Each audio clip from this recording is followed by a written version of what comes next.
তবে বাংলাদেশ সফরে আসছে ঈদের পরই মুস্তাফিজের আইপিএলে খেলার গুঞ্জন উড়িয়ে দিয়েছে বিসিবি। বোলিং অ্যাকশন শোধরানোর মিশনে লন্ডনে আছেন সাকিব, মনমরা হয়ে ঘুরছেন এদিক ওদিক।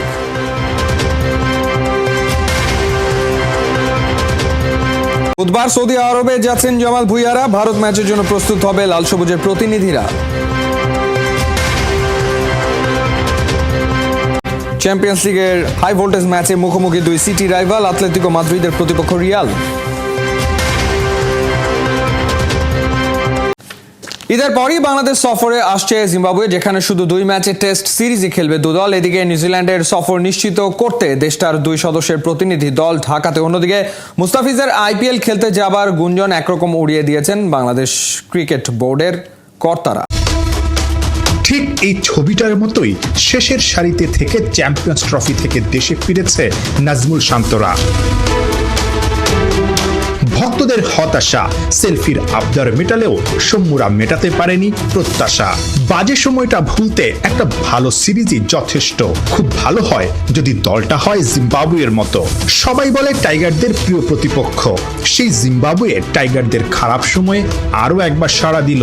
যদিও ঈদের পর ওই সিরিজটা টাইগাররা খেলবে শুধুমাত্র একটা ফরম্যাটে। নাফিস ভাই, আমাদের তো চ্যাম্পিয়ন্স ট্রফি শেষ হলো, এরপরে পাকিস্তান একটা সফর আছে, আবার শ্রীলঙ্কা সফর আছে, তারপরে শোনা যাচ্ছে এর মধ্যে জিম্বাবুয়েও আসবে।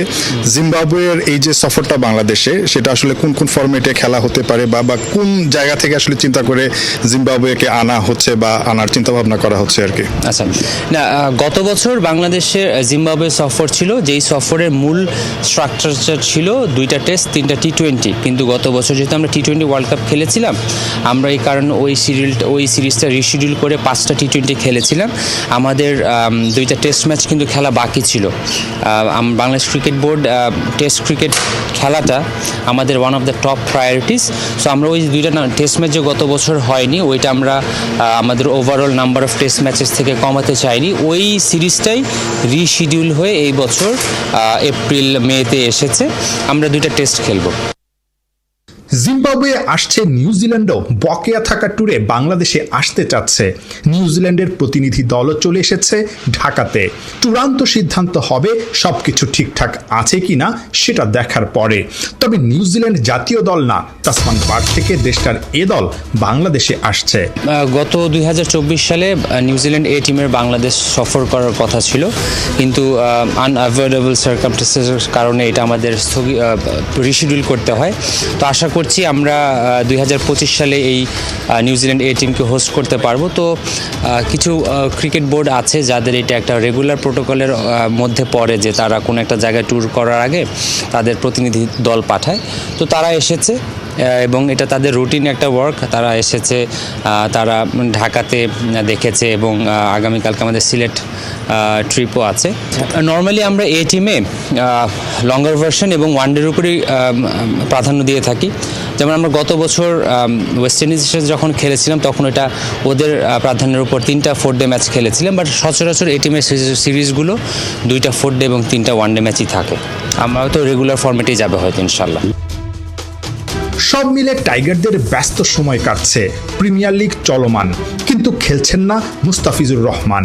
জোর গুঞ্জন, মন মতো পারিশ্রমিক না পাওয়া আর আইপিএলে খেলার সম্ভাবনা থাকায় প্রিমিয়ার লিগকে গুরুত্ব দিচ্ছেন না মুস্তা। সত্যি কি মুস্তাফিজ আইপিএলে ডাক পেয়েছেন?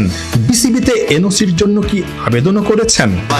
না, মুস্তাফিজের আইপিএল খেলা বা এনওসি চাওয়া সংক্রান্ত কোনো তথ্য আমাদের কাছে নেই।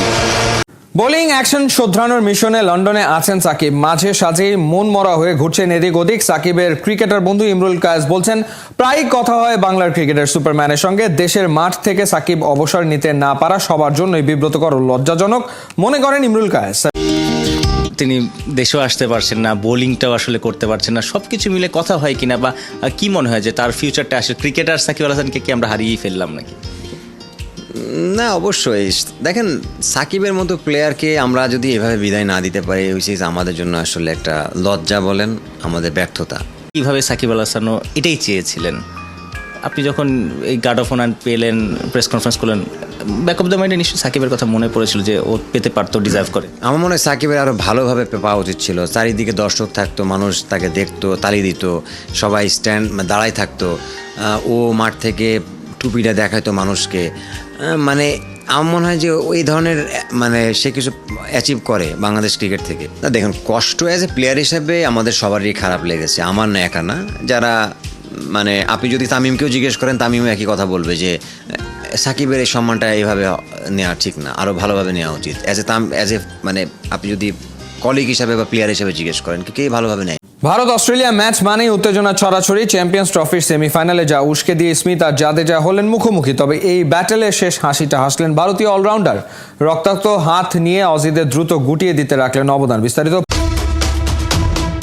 দুবাইয়ে ভারত অস্ট্রেলিয়ার হাই ভোল্টেজ সেমিফাইনাল। টস জিতে ব্যাট করতে নামা অজিদের তখন পরীক্ষা নিচ্ছে ভারতীয় বোলাররা, কিন্তু 19তম ওভারে জাদেজা বোলিং মার্কে আসতেই হঠাৎই ছন্দপতন।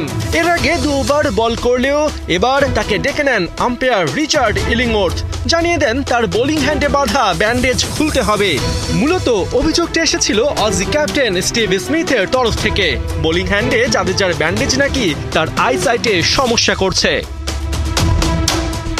ঘটনার আকস্মিকতায় জাদেজা আম্পায়ারকে বোঝানোর চেষ্টা করেন এটা টেকনিক্যাল কারণে নয়, চোটের জন্যই তিনি বেঁধেছেন। কিন্তু ইলিংওর্থের সাফ জবাব, ওটা খুলতেই হবে। উপায় না দেখে সেই ব্যান্ডেজ খুলেই বল করতে শুরু করেন জাদেজা। কমেন্ট্রি বক্স থেকে জানানো হয় জাদেজার স্পিন ঠিকঠাক ধরছে না, সংশয় দানা বাঁধে।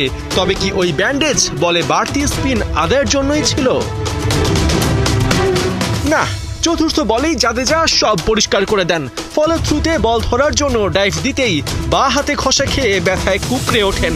দেখা যায় হাতের তালুতে বড় অংশ জুড়েই চামড়া উঠে গেছে। ওভার শেষ হতেই ক্যামেরায় ধরা পড়ে জাদেজার রক্তাক্ত হাতের ছবি।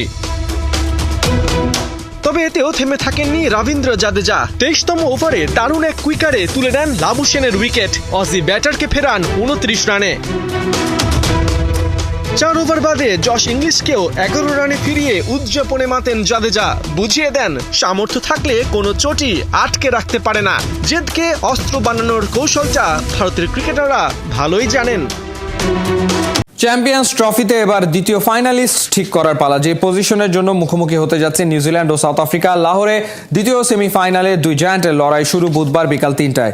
চলতি আসরে 2 দলই পেয়েছে 2টি করে জয়। গ্রুপ পর্বে নিউজিল্যান্ড হারিয়েছে পাকিস্তান ও বাংলাদেশকে, অন্যদিকে সাউথ আফ্রিকার জয় এসছে আফগানিস্তান ও ইংল্যান্ডের বিপক্ষে। সেমিতে নিউজিল্যান্ডের তুরুপের তাস ডানহাতি পেসার ম্যাট হেনরি 3 ম্যাচে 8 উইকেট নিয়ে আছেন, উইকেট শিকারীর তালিকায় শীর্ষে। অন্যদিকে 2 ম্যাচে 1 সেঞ্চুরি আর 150-তে ব্যাট হাতে নজর কেড়েছেন টম লেথম। অবশ্য সাউথ আফ্রিকারও আছে ম্যাচ ঘুরিয়ে দেবার মতো পারফর্মার।